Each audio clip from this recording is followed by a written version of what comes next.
Shri Venkateswara gold తాకట్టులో ఉన్న మీ బంగారాన్ని విడిపించి కొనబడును. రాజకీయ పరంగా కానివ్వండి, ప్రతిదీ ఆయన ఎంత కష్టపడుతున్నారో మనం అందరం చూస్తున్నాము. ఒక ఫ్యాన్గా నేను ఎక్కువగా చెప్పుకుంటే మాత్రం డబ్బా అయిపోతుంది. కాబట్టి ఇక్కడ నేను చెప్పేది ఏంటంటే, ఈ ట్రైలర్ కోసం నేను కూడా చాలా ఎదురు చూశాను. అంటే చాలా ఎమోషనల్గా నేను కూడా అవుతున్నాను. ఎందుకంటే ఈ సినిమా ఎప్పుడు వస్తుంది అని నాకు ఈగర్లీ వెయిటింగ్గా ఉన్నాను. 5 years కష్టపడింది మనకి జస్ట్ ట్రైలర్లో సింపుల్గా చూపించారు. మీకు ఫుల్ ఫ్లెడ్జ్డ్గా మీరు చూడాలనుకుంటే మాత్రము రేపు జూలై 24వ తేదీ మనకి సినిమా రిలీజ్ డేట్ వాయిదా పడుతుంది, ట్రైలర్ కూడా వాయిదా పడుతుంది. ఇప్పుడు ఫ్యాన్స్ అంటే సోషల్ మీడియాలో వచ్చేది ఏదైనా నమ్మేస్తారండి. ఇప్పుడు మీ గురించి నేను రాస్తారు, నమ్మేవాడు నమ్మేస్తారా? 10 మంది అది వైరల్ అవుతుందా లేదా? సో కాబట్టి ఏంటంటే సోషల్ మీడియా అనేది జస్ట్ ఫర్ ఫ్రీ. ఎవరైనా రాస్తారు, ఎవరైనా రాసుకుంటారు, ఎవరైనా ఏదైనా చేస్తారు. కానీ నేను చెప్పేది ఏంటంటే సోషల్ మీడియాలో ఎస్పెషల్లీ ఎవరైతే రాస్తారో వాళ్ళకి నేను యాంటీగా చెప్పట్లా, కానీ రాసే ముందు ఒక్కసారి ఆలోచించుకోండి అని చెప్తున్నాను. అంటే సినిమా వాయిదా పడుతుందని అంటే సినిమా ఎందుకు వాయిదా పడుతుంది అంటే మీరు అర్థం చేసుకోవాలి. డేట్ వాయిదా పడుతుందంటే దానికి సినిమా బ్యాక్ సైడ్ ఉన్న ఎఫెక్ట్, టీమ్ ఎఫెక్ట్. కాబట్టి నేను అనేది ఏంటంటే ఎవరు కూడా దయచేసి మీరు డేట్లు మళ్ళీ పోస్ట్ పోన్ అవుతుంది అనేది మాత్రం ఎవరు కూడా సోషల్ మీడియాలో రాయకండి. పొరపాటున ఎక్కడైనా మీరు రాస్తే మాత్రం సినిమా ఫ్యాన్స్ కానివ్వండి, లేకపోతే పవన్ కళ్యాణ్ ఫ్యాన్స్ కానివ్వండి, ఎవరైనా కూడా డిస్టర్బెన్స్ అవుతారు. అటు డిస్ట్రిబ్యూటర్స్ కూడా, తెలంగాణ డిస్ట్రిబ్యూటర్స్ కానివ్వండి, ఆంధ్రప్రదేశ్ డిస్ట్రిబ్యూటర్స్ కానివ్వండి, అటు ఏదైనా ఏ స్టేట్ అయినా కూడా కన్ఫ్యూజ్ అయిపోతారు. ఎందుకంటే ఆల్మోస్ట్ బిజినెస్ కూడా ఆల్రెడీ కంప్లీట్ అయిపోయింది. కాబట్టి నేనేం చెప్తున్నాను, మీరు డేట్ కన్ఫ్యూజ్ చేయకండి, అది నేను చెప్పాను. ఇప్పుడు సినిమాలో డైలాగ్ ఉంది, నేను రావాలని చాలా మంది కోరుకుంటారు, కానీ మీరేమో ఆపాలనుకుంటారు. ఎలా అనిపించింది డైలాగ్? కళ్యాణ్ గారిని ఆపాలనుకునే వ్యక్తి ఎవరున్నారండి ఈ రోజుల్లో? మీరు చెప్పండి ఒకసారి. కళ్యాణ్ గారిని ఎప్పుడు నేను ఒక విషయం చెప్పాను, గబ్బర్ సింగ్ లో ఒక డైలాగ్ ఉంటుంది, చెప్పడం కాదు చేసి చూపించాలంటారు. అంటే చెప్పడం కాదు, ఏదున్నా కూడా ఆపి చూపిస్తేనే ఏదున్నా కూడా అసలు ఏంటనేది మనకు తెలుస్తుంది. ఇక్కడ యాజ్ యాక్టర్గా, యాజ్ అ ప్రొడ్యూసర్గా పవన్ కళ్యాణ్ గారు ఎంత ఇబ్బంది పడినారో మనం 10 ఏళ్ళు చూసాం. 10 ఏళ్ళు ఫ్లాప్లో ఉన్నారు. అదే 10 ఏళ్ళ తర్వాత మనకు ఫలితం కనిపించిందా? ఒక ఎమ్మెల్యేగా మనం గెలవాలనుకున్నాం, కానీ ఈరోజు ఒక Andhra Pradesh deputy chief minister of Andhra Pradesh అయ్యారా లేదా? సో కాబట్టి ఏంటి, మనం గెలవాలని కోరుకుంటాం.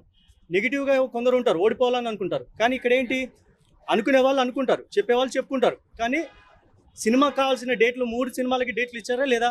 అవునా కదా? ఎవరిని ఇబ్బంది పెట్టలే కదా? లాస్ట్ మూమెంట్లో నిన్న కళ్యాణ్ గారు ఎందుకు ట్రైలర్ చూశారు, మొన్న కూడా ట్రైలర్ చూశారు, నిన్న ట్రైలర్ చూశారు. ఎందుకంటే ఫైనల్ అవుట్పుట్ లాగా ఇది కూడా, అంటే థియేటర్ ట్రైలర్లో నుంచి రిలీజ్ చేసిన తర్వాత ఖచ్చితంగా ఏ మిస్టేక్ ఉండకూడదు. దానికి బ్యాక్గ్రౌండ్ స్కోర్ కానివ్వండి, లేకపోతే స్క్రీన్ ప్రెసెన్స్ కానివ్వండి, లేకపోతే స్క్రీన్ మీద 3 minutes ట్రైలర్ కూడా ఎక్కడ కూడా మనకి డిస్టర్బెన్స్ కాకూడదు ఇక్కడ. ఎందుకంటే మధ్యలో ఆగిపోవడము ఇలాంటివి జరగకూడదు, అది నేను చెప్పేది.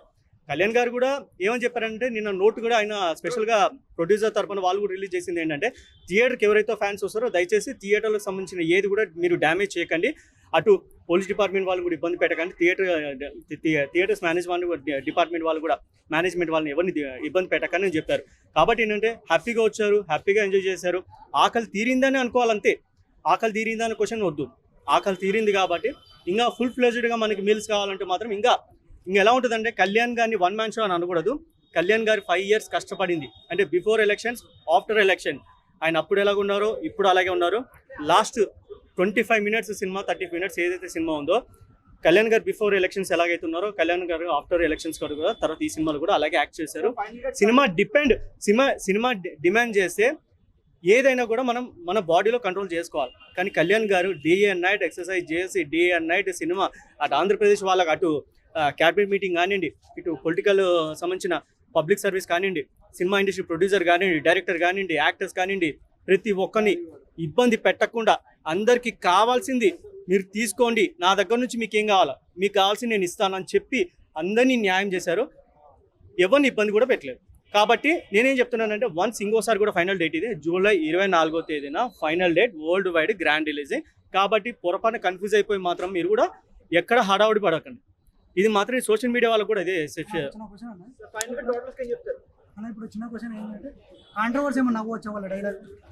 ఏది కాంట్రవర్సీ అంటే, కళ్యాణ్ గారి సినిమా కాంట్రవర్సీ ఉంటుందండి. ఇప్పుడు కొమరంపులి కానివ్వండి, లేకపోతే గబ్బర్ సింగ్ కానివ్వండి, సర్దార్ గబ్బర్ సింగ్ కానివ్వండి, అటు పంజాబ్ మూవీ కానివ్వండి, లేకపోతే ఏ సినిమా తీసుకున్నా కూడా లేదు. మీరు అట్లా అనుకుంటారు, అప్పుడైనా ఇప్పుడైనా ఆయన ఒకటేలాగా ఉన్నారు కదా. నేను యాజ్ అ హీరోగా నేను ఒకటే చెప్పగలుగుతా, ఆయన హీరోగా ఉన్నారు, పొలిటికల్గా డిప్యూటీ చీఫ్ మినిస్టర్ ఉండొచ్చు. కానీ 5 ఏళ్ళు మనం నమ్మి గెలిపించినప్పుడు సినిమా జీవితం మర్చిపోలేదే. ఆయనకి ఈరోజు ఆయనకు ఆకలి తీర్చేదే సినిమా. పబ్లిక్ ఏంటి, వాళ్ళ డెవలప్మెంట్ కోసం ఆయన గెలిపించుకున్నారు. కాబట్టి ఇక్కడ ఏంటంటే కాంట్రవర్సీలు ట్రోల్స్ చేసేవాళ్ళు ట్రోల్స్ చేస్తారు. సోషల్ మీడియా అనేది ఈ రోజుల్లో ఫ్రీ ఫర్ ఆల్. సో అది పేమెంట్ మనం చేయాల్సింది ఏం లేదు. నాకు సోషల్ మీడియా లేదు కాబట్టి నేను చెప్తున్నా. కాబట్టి కళ్యాణ్ గారు ఏ డైలాగ్ చెప్పినా కూడా అది హైలైట్. కానీ ఎవరిని కూడా ఇబ్బంది పెట్టినట్టు ఉండదు. అది అపోజిషన్ కానివ్వండి, లేకపోతే ఇప్పుడున్న గవర్నమెంట్ కానివ్వండి.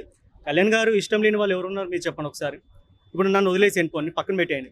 కళ్యాణ్ గారిని ఇష్టపడే వాళ్ళు ఎవరున్నారు? అందరూ ఇష్టపడతారు. 5 సంవత్సరాల నుంచి ప్రొడ్యూసర్ని ఇబ్బంది పెడతా ఉన్నారు. సో దానివల్ల తీసుకొచ్చిన అమౌంట్ అనేది పెరిగిపోతుంది, ఇంట్రెస్ట్. కరెక్టే. ఇప్పుడు ఒకటి కూడా ఇబ్బంది పెడతా లేదు మీరు అడిగిన దానికి ఒకటి 5 ఏళ్ళు కష్టపడినారు. 5 ఏళ్ళు సినిమా ఆగిపోవడానికి రీజన్ కూడా ఏంటంటే మీకు నేను అంటే మీకు చెప్పడం టైం వేస్ట్ అవుతుంది కాబట్టి ఏ ఇయర్లో మనకి ప్రాజెక్ట్ స్టార్ట్ అయిందో నిన్నటి వరకు, అంటే నిన్న ట్రైలర్ లాంచ్ పవన్ కళ్యాణ్ గారు చూసే వరకు ఒక ప్రొడ్యూసరు ఫైనాన్స్ నుంచి తెచ్చుకుంటే వడ్డీ మీద వడ్డీ పెరుగుతుంది. కాబట్టి ఏంటంటే అది ప్రొడ్యూసర్ చూసుకుంటారు. కానీ హీరో ఏంటంటే కష్టం ఉన్నా కూడా దానికి కళ్యాణ్ గారు ఎప్పుడు వెనక బ్యాక్ సపోర్ట్గా నిలబడతారు. ఎప్పుడు పవన్ కళ్యాణ్ గారి సినిమాకి ఏ ప్రొడ్యూసరు, ఏ డైరెక్టరు, ఏ డిస్ట్రిబ్యూటరు ఎవరు కూడా అంటే ఎవరు లాస్ కాలేదు. ఎందుకంటే ఈ సినిమాకి పెట్టిన బడ్జెట్ అనే కాదు, పక్కన పెడితే వాయిదా పడడానికి రీజన్స్ ఏంటంటే ఆంధ్రప్రదేశ్కి వెళ్ళాల్సి వచ్చింది కాబట్టి, ఆయన డిప్యూటీ చీఫ్ మినిస్టర్ ఉన్నారు కాబట్టి, అటు సీఎంతో పాటు క్యాబినెట్ మీటింగ్ ఉన్నప్పుడు ఖచ్చితంగా వెళ్ళాలా. ఇప్పుడు క్యాబినెట్ మీటింగ్ ఉన్నప్పుడు సినిమా ఇంపార్టెంట్ కాదు. అక్కడ క్యాబినెట్ మీటింగ్ ఉంటే ఒక పక్కన సీఎం ఉంటే డిప్యూటీ చీఫ్ మినిస్టర్ ఉండాలి. క్యాబినెట్ మీటింగ్ అనేది ఏంటి? ఒక కీ పాయింట్స్ ఆంధ్రప్రదేశ్లో నెక్స్ట్ మనం డెవలప్మెంట్ చేసే పాయింట్స్ ఏవైతే ఉన్నాయో వాటి గురించి మాట్లాడతారు. వాటి మీద మాత్రమే డిస్కషన్ చేస్తారు సచివాలయంలో. సో సినిమా మీద డిస్కషన్ చేయడా ఏది ఉన్నా కూడా కళ్యాణ్ గారు ఎలా ఉంటారనంటే సినిమాకి సినిమా చేస్తారు, పొలిటికల్గా ఉన్నప్పుడు పొలిటికల్గానే మాట్లాడతారు. తర్వాత సినిమా వచ్చి పొలిటికల్గా మాట్లాడరు. మీకు బ్యాక్ టు బ్యాక్ ఉన్నాయి కదా మూవీస్. ఓజీ ఉంది, ఉస్తాద్ భగత్ సింగ్ ఉంది. డిలే అవుతుందంటే 3 ప్రాజెక్ట్స్ అండి. 3 ప్రాజెక్ట్స్ అని అంటే ఆషామాషి కాదు కదా. కళ్యాణ్ గారు ఎన్ని సినిమాలను చేయగలుగుతారు మీరు చెప్పండి ఒకసారి. ఈరోజు డిప్యూటీ చీఫ్ మినిస్టర్ ఉన్నారంటే బిఫోర్ ఎలక్షన్స్, ఆఫ్టర్ ఎలక్షన్స్ గెలిస్తే ఏమో సినిమాలు ఎప్పుడు చేస్తామని అని అంటారు. గెలవకముందు ఏమో అన్న ఏందన్నా ఇది ఎప్పుడు గెలుస్తామని అంటారు. అంటే నేను ఒకటి చెప్తా, మీరు ఎంతసేపు కళ్యాణ్ గారిని ముందు ఒక మాట వెనక ఒక మాట మాట్లాడితే కళ్యాణ్ గారు చాలా బాధపడతారు. ఆయన నిన్న కూడా టీంకి ఎప్పుడు వెనకుండి ఒకటే ఒక మాట చెప్పారు, మీరు ముందుకు వెళ్ళండి, నేను మీకు ఉన్నాను అని. ఒక ముందు ఎప్పుడు కూడా ఒక వ్యక్తికి మనం ధైర్యం ఇస్తేనే ఎవరైనా ముందడిగేస్తారు.